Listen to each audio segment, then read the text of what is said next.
Dói, dói, dói, dói, dói, dói, dói, dói, dói, dói, dói, dói, dói,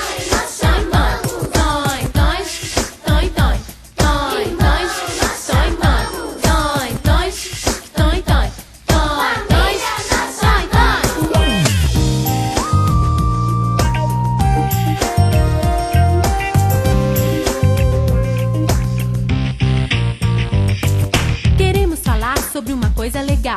Foi Deus quem inventou e é muito especial. Então preste atenção para entender. Nosso recado é importante e é pra você. Que bom é ter uma família, família abençoada por Deus. Papai, mamãe e filhos, todos sempre unidos, buscando a Deus. A coisa mais preciosa que alguém pode ter não são carros nem maçãs, dinheiro pra dar ou vender. O mais importante, que mais tem valor, é viver com a família nos caminhos.